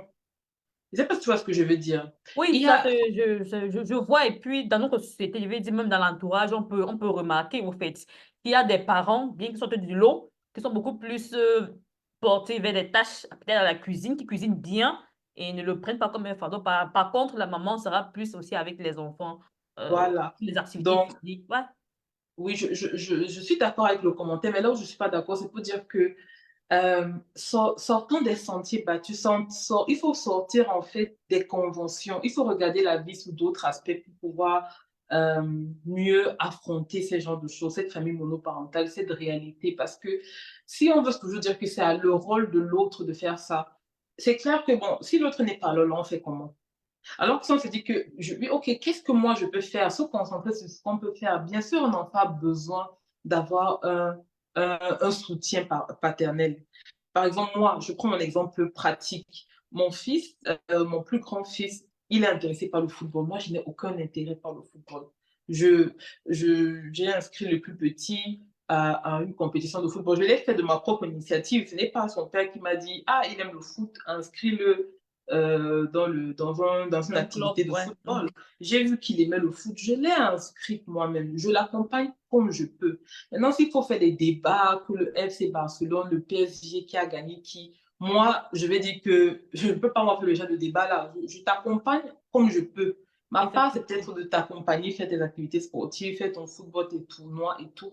Mais là, il faut débattre avec toi que le PSG, qui est Mbappé, Messi, le ballon doit faire quoi? Je ne peux pas. Je sais que je n'ai aucune capacité à pouvoir faire ce genre de débat avec lui, même si je peux peut-être qu'il en a besoin. Et pourtant, s'il y avait son père, c'est clair que ça va être un échange beaucoup plus productif pour lui et pour l'enfant. Ce que je veux simplement dire, c'est que chaque parent ne doit pas attendre que ça doit être l'autre qui doit faire. C'est possible que c'est seulement l'autre qui fasse. S'il n'a pas de parents, peut-être qu'il peut avoir un ami, peut-être qu'il peut avoir un tonton avec qui il peut parler du football. Essayons de voir la vie de fois de façon plus simpliste. Pas toujours dire que c'est le rôle de l'autre, c'est à l'autre de faire telle chose. C'est ça qui crée souvent beaucoup de déceptions, beaucoup Oui. d'aspects négatifs, parce qu'on se dit que c'est à l'autre de faire, et si l'autre était là, ça aurait pu être mieux ou meilleur. Effectivement, parce que malheureusement, quand l'un des parents n'est pas là, il n'est pas là. C'est une réalité qu'il faut accepter et savoir vivre avec. Donc, dernier stéréotype, Marilyn, Mhm. on suppose souvent que les mères célibataires sont constamment à la recherche d'un partenaire afin de donner une figure paternelle à leurs enfants. Tu y crois ou pas? Hmm. Ça, c'est une question tranchante, hein. Parce que une maman célibataire peut être à la recherche d'un partenaire pour combler son côté affectif, pour avoir cette relation amoureuse-là, mais pas forcément pour combler le côté paternel. Dans mon cas, si je prends l'exemple personnel, mon compagnon, je n'attends pas de lui qu'il soit le père de mes enfants, parce que je sous-entends qu'ils ont un père. Si leur père n'était pas là, alors j'allais peut-être espérer qu'il soit le père de mes enfants. Je ne cherche pas un partenaire dans l'espoir qu'il soit le père de mes enfants, parce que mes enfants ont un père. Ils ont OK. déjà un père, tu vois ce que je veux dire. Et Oui. c'est justement dans cette attente et dans cette espérance de l'autre pour combler quelque chose, c'est là qu'il y a toujours le problème. Je je suis pas d'accord là. Si je vois la question de l'aspect complet, je suis pas d'accord. Une maman célibataire cherche un partenaire, moi, à mon avis, c'est pour vivre sa vie amoureuse, pour être épanouie en amour. OK. Maintenant, est-ce que si le partenaire veut même être le père et que les enfants décident qu'il ne sera jamais le père, tu vas faire comment? Tu vas alors changer de partenaire et encore changer de partenaire parce que tu veux une figure. Non, non, je suis pas d'accord. Bon, toutes les façons, les avis sont partagés sur ces stéréotypes-là. Tu as partagé le tien et je suis qu'il y en a qui vont peut-être rebondir pour donner aussi leur point de vue. Merci déjà d'avoir répondu à, voilà, à ces questions et d'avoir donné ton point de vue sur ces stéréotypes-là. Il y a le gars de Moncho qui voulait prendre la parole. Je ne sais pas s'il est toujours là. Si c'est le cas, il peut activer son micro et puis poser sa question. Bonsoir, le gars de Moncho. Oh oui, bonsoir Robert. Donc voilà, par respect pour l'émission, je pense que je me dois de mettre ma caméra. Oui, merci, merci, c'est important. Non. Bonsoir Marilyn. Euh, Bonsoir. En fait, c'est un plaisir d'écouter parce que arrivé à la fleur de l'âge où on arrive vraiment à avoir peur des filles, parce que beaucoup de filles savent aussi que les garçons ont peur des filles. Donc franchement, on fait l'effort de ne plus tomber sur les mauvaises. Désolé, faut pas prendre mes mots au premier degré parce que je vois ça venir.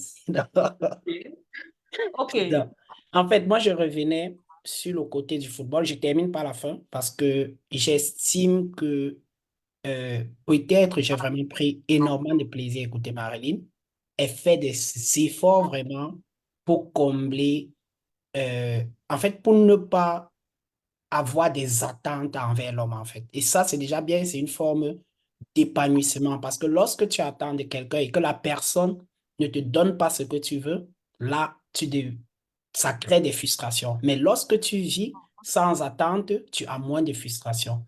Sauf que c'est un couteau à double tranchant. Tu as bien inscrit les enfants à l'école. Sauf Mhm. que si les enfants vraiment veulent devenir footballeurs, il y a un travail derrière. Il y a un job énorme que tu dois faire. C'est, c'est le revers de la médaille, en fait. Il ne suffit pas seulement inscrire les enfants à l'école, c'est bien. Mais laisse-moi te dire que lorsqu'il aura besoin de savoir qui veut son maillot de Cristiano CS7 et que par mégarde, toi, tu vas peut-être aller acheter le maillot de Lionel Messi sans savoir pourquoi. En fait, tu vas créer une guerre que tu n'es. Il y a parfois juste un homme pour comprendre pourquoi il ne faut pas confondre de maillot à ce moment-là, en fait. Mhm. Donc, oui, il faut amener des enfants dans des activités et tout, mais il faut que nos femmes ou nos sœurs aujourd'hui soient conscients que euh, c'est bien, mais c'est pas suffisant. Parce qu'on a l'air souvent de dire on donne ce qu'on peut. Non. si vraiment l'enfant veut arriver à ce rêve-là, on a besoin de parler de Lionel Messi avec lui. On a besoin de raconter le match d'hier soir. On a besoin de regarder les matchs avec lui. On a besoin de sortir jouer au football avec lui. On a besoin qu'il se casse le pied et qu'on lui dise que ça fait partie du game.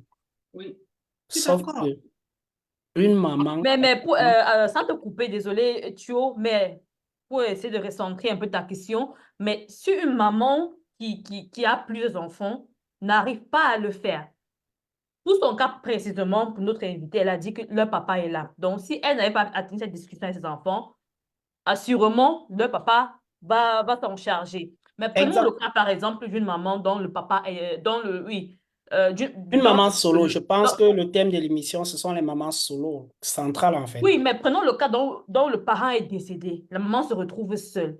Si elle n'arrive pas donc à accumuler toutes ces activités-là, comment est-ce qu'elle va faire? Elle ne peut pas non plus se départager, à accompagner les enfants, à discuter avec eux, à aller acheter le maillot. Nous sommes C'est pour conscients que cela que la c'est presque famille impossible. africaine, je réponds en disant juste, c'est pour cela que la famille africaine reste la meilleure des familles, parce que je vais toujours le dire, il faut voir les trucs dans leur bon côté. Lorsque le papa est décédé, il y a toujours un tonton, un oncle qui va prendre le relais, un grand frère. En Europe, c'est difficile de trouver parce que c'est vraiment la famille primaire, c'est-à-dire il n'y a pas de tonton, il n'y a pas de trucs. Mais laisse-moi te dire que c'est mon tonton qui m'a amené au stade voir le match de Bamoutos la première fois. Ça n'a jamais été mon père, ça n'a jamais été ma mère. Et laisse-moi te dire que chaque dimanche, je devais laver le drapeau de Bamboutos pour qu'il ne se fâche pas, pour qu'il ne parte pas sans moi. Et c'était la seule tâche où je n'ai jamais failli. Donc le drapeau était lavé à temps et il devait arrêter ma main pour que j'aille au stade gratuitement. Donc là, je vais juste te prendre un cas où le papa, la maman n'ont jamais été là. Quand je jouais mes matchs de la couteau, c'est mon tonton encore qui m'a acheté ma première godasse. C'est même pas ma mère, c'est même pas mon père. Donc, je veux juste te dire, on a cette chance-là en Afrique que lorsque deux personnes se marient, ce n'est pas seulement deux personnes, mais c'est deux familles. Ce qui veut dire qu'à un moment donné, la famille prend le relais sur beaucoup de choses. Et je Une pense question. que beaucoup de mamans solo qui sont mariées en Afrique vont te dire franchement sur ce cas, aller laisser les enfants chez Tata pour aller faire autre chose, des trucs comme ça. C'est le meilleur du mariage en Afrique, en fait. Ça, c'est vraiment D'accord. le côté positif du mariage. Et j'ai une Donc, petite Marilyn question. voulait justement dire quelque chose. Oui, vas-y. Oui, étant donné que nous ne sommes pas en Afrique, mais nous sommes africains, nous sommes en vie en Occident, nous sommes africains, ça veut dire que le même principe doit être fait.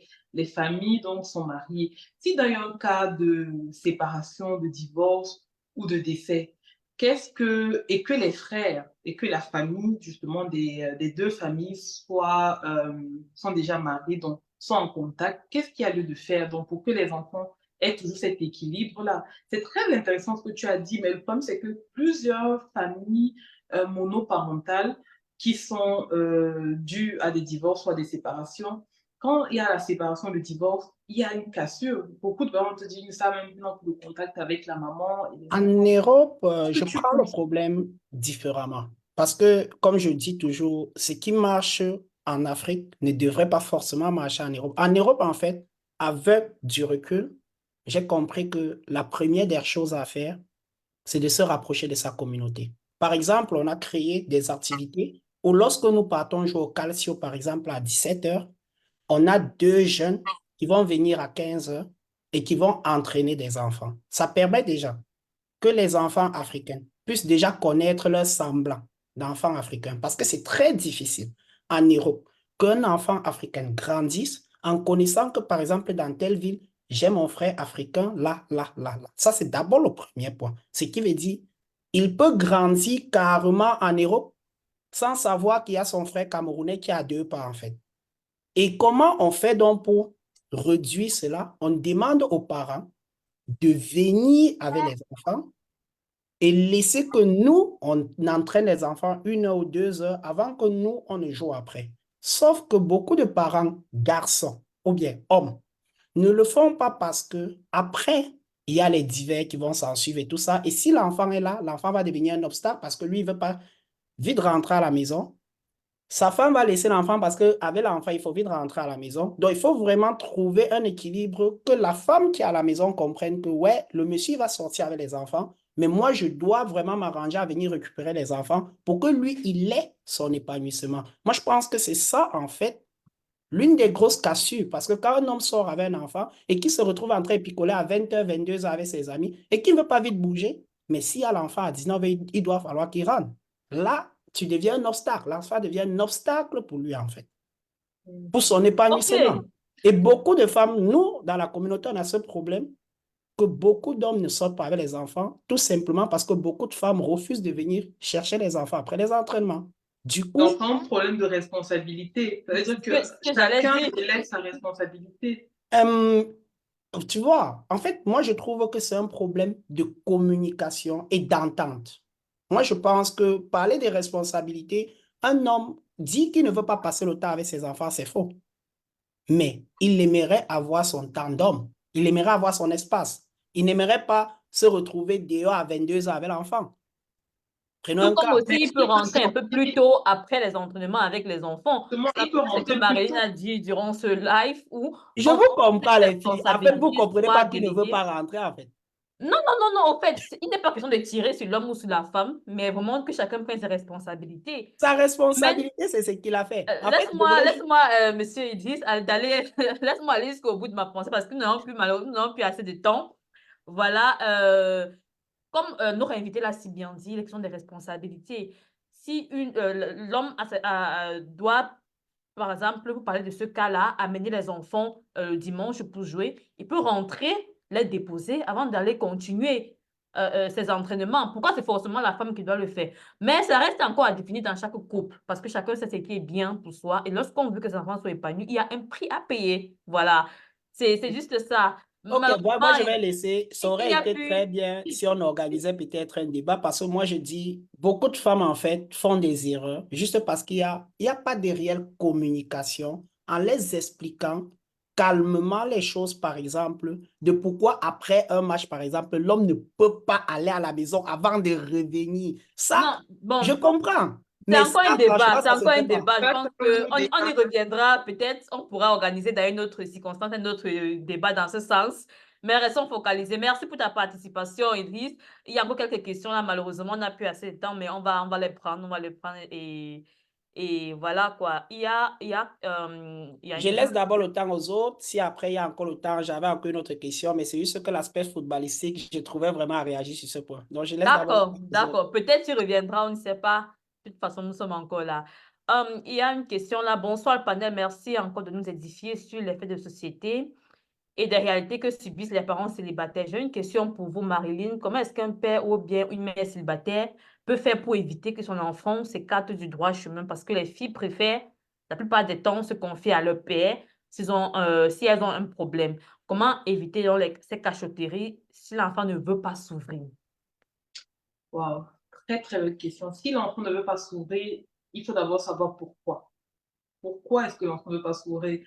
Et en tant que parent, si on est vraiment honnête envers soi-même, on se pose la question avec toute sincérité, on va trouver la réponse. Et une fois que la réponse est faite, par exemple, je peux dire pourquoi. Je prends un exemple personnel. Euh, Mon fils aîné a beaucoup de mal à me parler des choses. Quand il est touché, quand il est ému, il va dire non, laisse tomber. Ah, Il aime trop dire ça. Non, laisse tomber. Il ne va pas prendre le temps de parler. Quand il est touché, quand c'est là, quand c'est chaud, là, il va pas parler. Il va parler plus tard. Et pourquoi? Parce que moi, j'avais beaucoup tendance à réagir à chaud avec lui quand il était petit. Dès qu'il y avait une situation, je réagissais spontanément. Donc, du coup, il se dit que quand c'est chaud là, il ne faut pas parler, sinon peut-être ça va, je vais pas écouter ce qu'il va dire, je vais m'enflammer.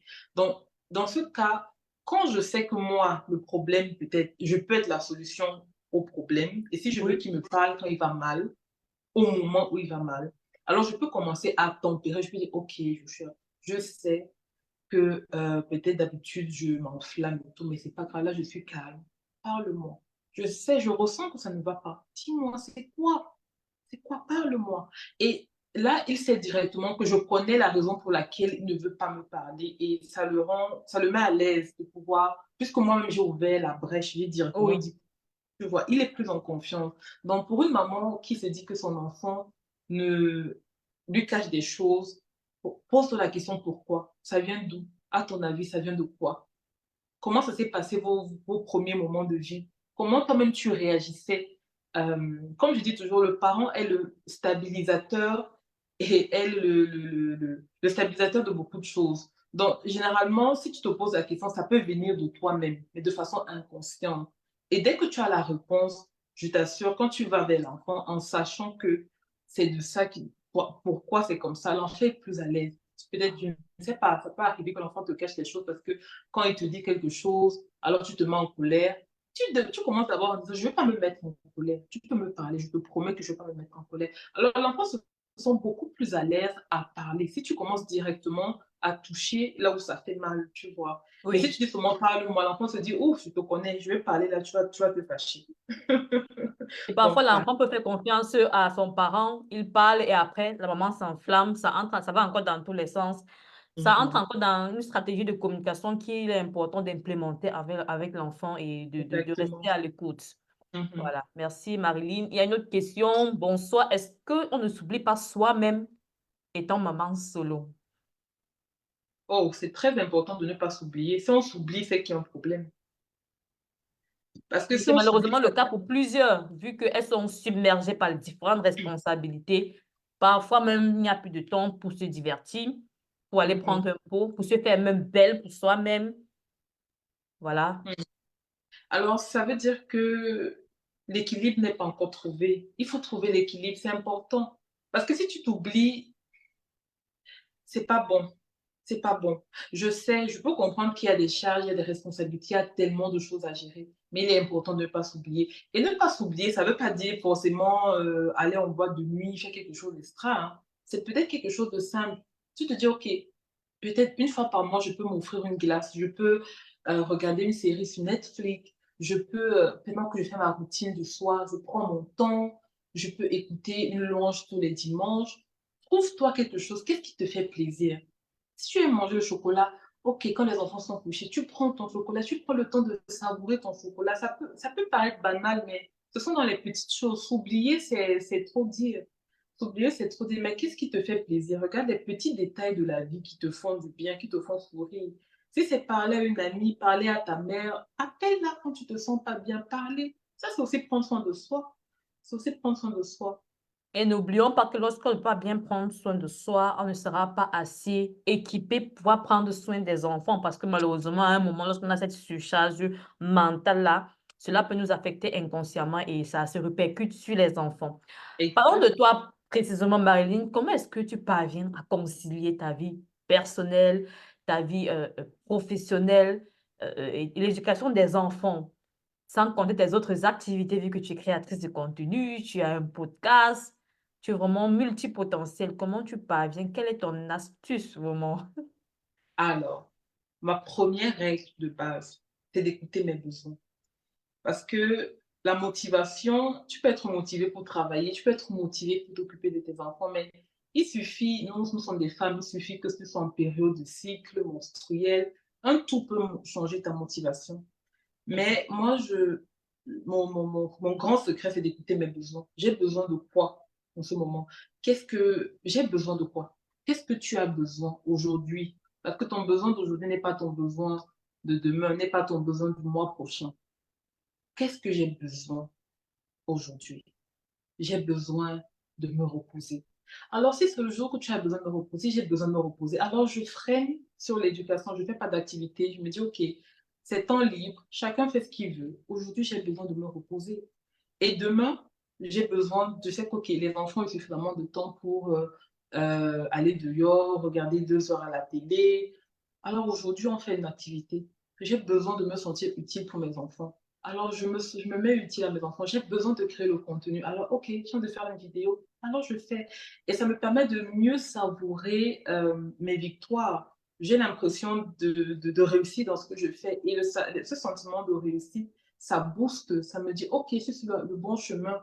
J'arrive à m'en sortir. C'est bien, Marie. Ah, j'ai plus combien besoin. OK, ça me fait du bien. Je me sens utile. Je me sens bien dans ma peau. C'est pour ça que c'est très important. Moi, c'est mon secret, c'est mon Ton truc. credo, quoi. Oui, Oui, oui, oui, oui, oui. Écoutez mes savoir besoins. s'écouter. Très important. Avoir Je des- pense qu'on on a un peu débordé le temps là, mais je Oui, pense que la thématique est assez intéressante. On va même pas le temps passer. Mais on va sortir sur une dernière question, Marilyn. Est-ce d'accord. que au jour d'aujourd'hui, tu ressens toujours cette absence de ton père au point où ça te freine dans diverses activités? Est-ce qu'aujourd'hui, tu as guéri quand même de certaines blessures que tu avais dues à l'absence de ton père? Oula. Oui, j'ai eu beaucoup de blessures. Surtout, comme j'ai dit au début, un parent absent, c'est un parent parfait. On se dit que si mon père était là, moi je me suis dit si mon père était là, alors ma vie devait être trop belle, alors je devais être, je sais pas moi, à tel ou tel niveau.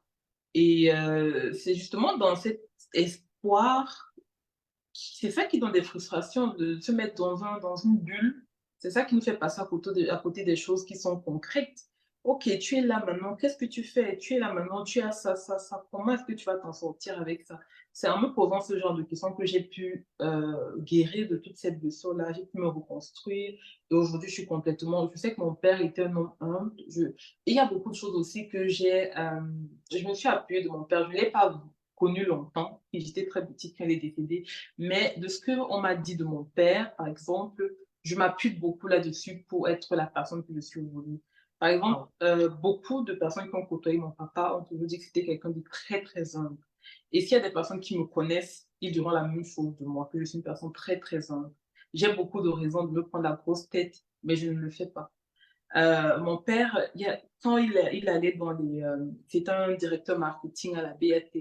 C'est un homme qui a fait des grandes études. C'était quelqu'un de très, très charismatique, très intelligent. Et quand il allait, par exemple, faire des prestations, il avait un chauffeur. S'il dormait dans une chambre de 5 étoiles, il faisait dormir son chauffeur dans une chambre de 5 étoiles. Waouh, ah bon? Et C'est rare oui, ça. oui, c'était quelqu'un de très humble, de très, très humble. Et jusqu'aujourd'hui, pour moi, mon père, j'ai guéri de beaucoup de blessures, mais il y a des choses de lui que je garde précieusement. Je me dis, c'est rare et je ne veux pas. Mon père est pour moi quand même un héros jusqu'aujourd'hui. Je veux garder ça de lui. Même mon nom de famille, j'ai beaucoup de mal. J'ai beaucoup de mal. Je sais que beaucoup de familles conventionnelles aussi, hein, quand tu te maries, tu dois porter le nom de ton mari. Je ne Ton suis pas mari, oui. féministe, loin de là. C'est justement parce que j'ai eu beaucoup de respect pour mon père. C'est un homme qui était très important. Je ne veux pas que son nom soit oublié très rapidement. Alors je me suis dit, pour que quelqu'un me fasse enlever le nom de mon père, alors sorry, j'ai un problème de batterie. Donc, je disais, pour que je change le nom, le nom de mon père, il faut vraiment que ça en vale la peine. À C'est peine. un monsieur qui ne doit pas être oublié assez rapidement. C'est la raison pour laquelle je porte encore mon nom, le nom de mon papa aujourd'hui. Par exemple, ça fait partie toujours peut-être des blessures, je ne sais pas, cette attache-là, je ne veux pas me sentir détachée de lui, même s'il il est décédé dans le crash d'avion de 95. Ça fait très, très longtemps qu'il est Très, très décédé. longtemps, oui. Dans le podcast, tu l'as dit, hein, ceux qui veulent en savoir un peu plus là, allez écouter le Allez podcast écouter Spotify l'épisode. Marilyn Cause. Elle parle vraiment en détail. Ça fait vraiment plaisir de t'écouter, t'entendre parler de ton père avec beaucoup d'enthousiasme. C'est tout simplement magnifique.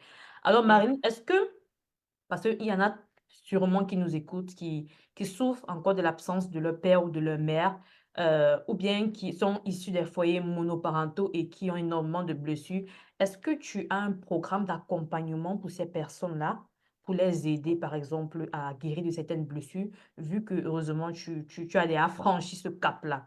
Est-ce que tu as Mhm. mis un programme de coaching comme ça sur pied pour aider ces gens-là ou bien pour aider ces enfants issus de ces foyers-là? D'accord. Alors, je n'ai pas un programme d'accompagnement particulier pour les personnes qui sont dans des familles monoparentales, mais je partage mon expérience de vie, je partage mon cheminement de vie en détail, et je pense que c'est un grand guide pour les personnes qui passent par là, pour des mamans qui sont solo, pour des personnes qui ont vécu, qui ont grandi dans un cadre monoparental. Je pense que c'est un grand processus d'accompagnement que je partage gratuitement sur les réseaux, sur Instagram, sur mon podcast. Je donne de moi, je fais le don de mon expérience de façon gratuite actuellement. Peut-être plus tard, ça va changer, je ne sais pas. Mais pour le moment, vous pouvez retrouver tous mes partages gratuitement sur mon podcast, sur mon compte Instagram, Marilyn et les familles. Et c'est comme ça, pour moi, c'est ma façon d'accompagner les uns et les autres dans ce cheminement-là. De toutes les façons, nous qui sommes déjà abonnés, profitons de ce contenu-là gratuit. Donc, n'hésitez pas, les amis, à aller à vous abonner sur ces différents réseaux sociaux pour en savoir un peu plus sur sa personne et pour recevoir aussi des tips qu'elle partage au quotidien pour avoir une parentalité épanouie.